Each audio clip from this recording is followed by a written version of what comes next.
जो है आपका 2024 का जो है मॉडल सेट ऑफिशियल आ चुका है, ठीक है। उसी का माध्यमिक स्कूल परीक्षा 2024 में होने वाला है एनुअल, ठीक है। उसी का साइंस का जो है model set, official model set जो बिहार सरकार द्वारा निकाला गया है, उसी का जो है हम लोग सॉल्यूशन करने वाले हैं, ठीक है।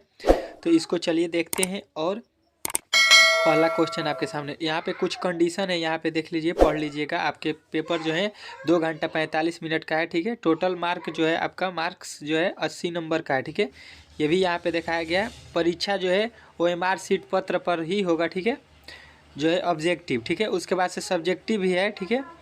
उसके बाद से देखिए यहाँ पे आपको कह रहा है कि 80 प्रश्न दिए जाएंगे, टोटल 80 वस्तुनिष्ठ प्रश्न दिए जाएंगे, जिसमें से 40 प्रश्नों का ही उत्तर आपको देना है, ठीक है।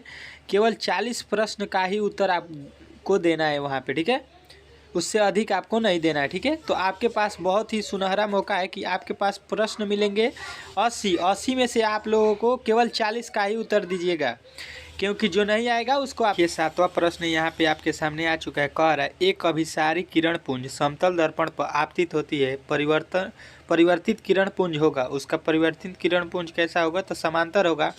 बताइए, ये हमने क्वेश्चन नहीं बताया है आपको, सारा प्रश्न मेरा बताया हुआ है यहाँ पे मॉडल सेट में दिया है, ठीक है। इसका मतलब है कि सारा प्रश्न ऐसा ही वहाँ पे बोर्ड में हमारे ही चैनल से देखिएगा, सारा का सारा D2 क्वेश्चन छपने वाला है इस बार, ठीक है। तो आप लोग सारे प्लेलिस्ट को पढ़ लीजिएगा, ठीक है। यदि एक प्रिज्म से एक वर्णीय किरण पुंज गुजरे तो उसका क्या नहीं होगा? तो देखिए, एक अगर प्रिज्म से अगर एक वर्णीय किरण पुंज गुजरेगा तो उसका वर्ण विक्षेपण कभी भी नहीं होगा, ठीक है। वर्ण विक्षेपण जिसका 7 रंग होता है उसका नु विभक्त होता है 7 रंगों में। चलिए अगला प्रश्न देखिए, कह रहा है वायु में कांच के उत्तल लेंस की वायु में शक्ति होती है, तो उत्तल दर्पण की क्या होता है? तो हमेशा धनात्मक होता है उसका मान, ठीक है। तो यही आपसे पूछा गया है, ऋणात्मक धनात्मक दिया है, तो आपको धनात्मक हम लोगों ने बहुत बार बताया। उत्तल दर्पण हो या उत्तल लेंस हो, ठीक है, दोनों में आपको वही लगाना है। अगला प्रश्न देखिए, जल की एक गोलीय बूंद के में व्यास के अनुदिश आपतित किरण का कितना बार अपवर्तन होता है? तो कितनी बार अपवर्तन होता है? तो 2 बार होता है। सीधा सीधी ये प्रश्न है, आपको सीधा याद रखना है, इसको हम लोगों ने बहुत बार पढ़ लिया है, ठीक है। ये प्रश्न देखिए, स्विच लगाते हैं, स्विच कहाँ लगाते हैं? तो देखिए, स्विच जब हम लोग घर में लगाते हैं तो गर्म तार से जोड़ते हैं स्विच, तभी तो उसका लाइन जो है कटता है बटन टिपने पर, ठीक है। चलिए अगला प्रश्न देखिए, आपके सामने आ चुका है। कह रहा है जूल कूलम कहलाता है, जूल कूलम जो है क्या कहलाता है? ये आपसे पूछा गया है। जूल कूलम जो है वोल्ट कहलाता है। वोल्ट बराबर क्या होता है? जूल बटा कूलम, जो कि आपको सूत्र ही पूछ दिया गया है। ये बहुत बार हम लोगों ने पढ़ लिया है, ठीक है।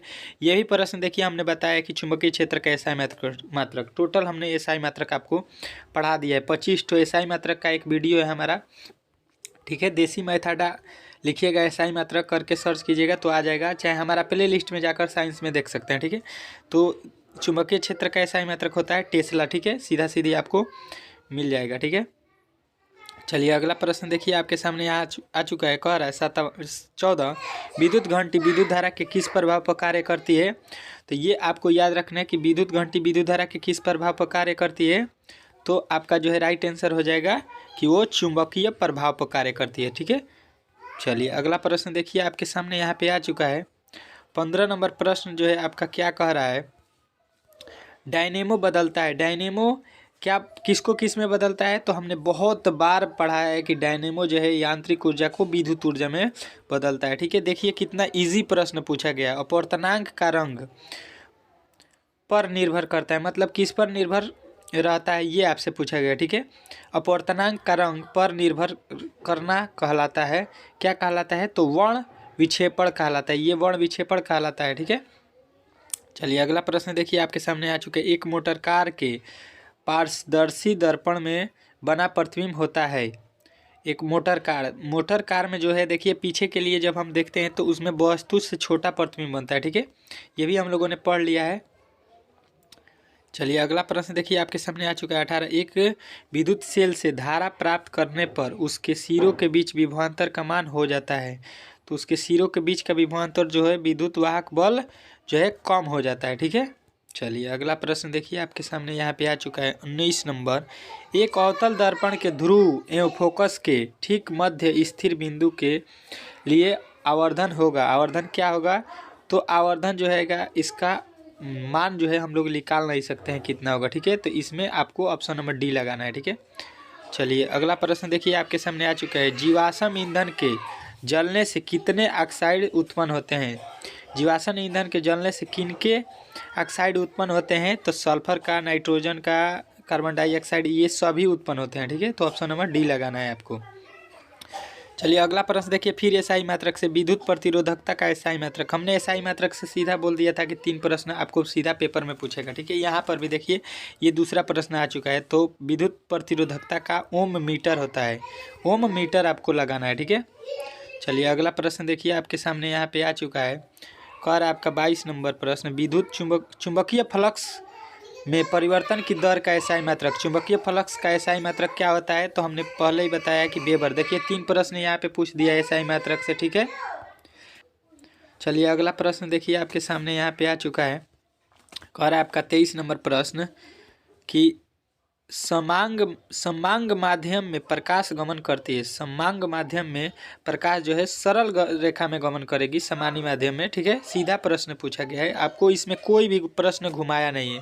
यदि एक प्रिज्म से एक कोणीय किरण गुजरे तो उसका क्या नहीं होगा? अभी हमने बताया कि वर्ण विक्षेपण नहीं होगा। जब एक कलर किसी प्रिज्म से गुजरेगा तो वो विभक्त थोड़ी ना होगा। चलिए अगला प्रश्न देखिए, इलेक्ट्रॉन पर ऋणात्मक आवेश होता है। इलेक्ट्रॉन पर आवेश कितना होता है ये आपसे पूछा गया, ठीक है। तो 1.6 × 10⁻⁻⁻⁰ कूलम, ये हमने कब नहीं बताया? बताइए। ये प्रश्न इतना हल्का पूछा है, पूरा हलवा है प्रश्न ये आपके लिए। जो भी हमारे चैनल से सारे वीडियो पढ़ लिया है। एक घोल नीले लिटमस पत्र को लाल कर देता है, उसका पीएच मान कितना होता है? तो लाल लिटमस पत्र जो है 7 से कम होता है वही नीला करता है, ठीक है। नीले लिटमस पत्र को लाल करता है, तो 7 से कम कौन है? तो ऑप्शन नंबर 2 है, वही राइट हो जाएगा। बाकी सब 7 से अधिक है तो वो हो जाएगा आपका क्षारीय। अगला प्रश्न देखिए, लोहे की परमाणु संख्या। हमने आपको पहले ही बताया था कि एक परमाणु संख्या आपके पेपर में पूछता है। तो लोहा जो होता है उसका परमाणु संख्या कितना होता है? 26, जिसका संकेत होता है Fe, ठीक है। ऑप्शन नंबर बी लगाना है, ठीक है। अगला प्रश्न देखिए आपके सामने आ चुका है। सल्फर परमाणु की बाह्यतम कक्षा में इलेक्ट्रॉनों की संख्या कितनी होती है? तो सल्फर का होता है 16। 16 को जब लिखिएगा तो पहले कक्षा में 2, दूसरे कक्षा में 8, तो बच जाएगा कितना? अगला में 6, जो कि ऑप्शन नंबर सी में दिया गया, ठीक है। चलिए अगला प्रश्न देखिए, कह रहे एल्यूमिनियम पर मोटी ऑक्साइड की परत बनाने की प्रक्रिया कहलाती है। तो उसको हम लोग एनोड कहते हैं, एनोड, जो कि ऑप्शन नंबर बी में दिया गया है, ठीक है। चलिए अगला प्रश्न देखिए, कौन सा कार्बनिक यौगिक सबसे अधिक अभिक्रियाशील है, ठीक है। तो कौन सबसे अधिक अभिक्रियाशील है इसमें आपको बताना है। तो आपको याद रखना है C2H4, ठीक है। C2H4 जो है आपका राइट आंसर है। चलिए अगला प्रश्न देखिए, कह रहा है विरंजक चूर्ण का रासायनिक सूत्र है। विरंजक चूर्ण का रासायनिक सूत्र क्या होता है? तो विरंजक चूर्ण का जो है रासायनिक सूत्र आपको याद रखना है CaOCl2, CaOCl2। चलिए अगला प्रश्न देखिए आपके सामने यहाँ पे आ चुका है। कह रहा है रासायनिक अभिक्रिया में भाग लेने वाले पदार्थ कहे जाते हैं। तो रासायनिक अभिक्रिया में जो भाग लेता है उसको अभिकारक कहते हैं, और जो बनता है उसको हम लोग उत्पाद कहते हैं, ठीक है। जो अभिक्रिया के बाद फलस्वरूप बनता है उसको हम लोग उत्पाद बोलते हैं, ठीक है। अगला प्रश्न देखिए, टूथपेस्ट है। टूथपेस्ट जो होता है वो क्षारीय होता है। बहुत बार ये प्रश्न हमने करा दिया है, ठीक है। चलिए आप लोग एक बार हमारा प्लेलिस्ट जरूर देखिएगा, आपको विश्वास नहीं होगा तो। निम्नलिखित में से कौन कार्बोक्सिलिक समूह का है? हमने सभी का है, ये एल्डिहाइड का है, ये अम्ल का है, एसिड का है, ये जो है कार्बोक्सिलिक अम्ल का है, ठीक है। उसके बाद से ये जो है ईथर का है, ठीक है। चलिए सभी का मैंने बता दिया। आपका ऑप्शन जो है बी वाला राइट होगा। कौन? CO। निम्नलिखित में से किसके कारण अम्ल वर्षा होती है? अम्ल वाला वर्षा जो होता है वो किसके कारण होता है? तो SO2 के कारण होता है, ठीक है। चलिए अगला प्रश्न देखिए आपके सामने आ चुका है। निकेल की परमाणु संख्या, वहाँ पे एक प्रश्न आपसे जरूर पूछेगा। तो निकेल की परमाणु संख्या कितनी होती है? तो 28 होती है, ये तो सबको मालूम होना चाहिए। चलिए अगला प्रश्न देखिए, एक कांच परख नली में लिए गए विलयनों में एक लोहे की कील को डुबाया जाता है। तो आधे घंटे के बाद वह देखा गया कि विलयन का रंग परिवर्तन हो चुका है। यह कांच परख नली में विलयन था, कैसा था ये आपसे पूछा गया, ठीक है। तो ये आपको सीधा सीधी कैसा होगा? तो आपको याद रहना चाहिए कि CuSO4 होना चाहिए, ठीक है, उस परख नली में। अगला प्रश्न देखिए 38, एथेनॉल को सांद्र H2SO4 के साथ गर्म करने पर निम्नलिखित में से कौन सी गैस बनती है?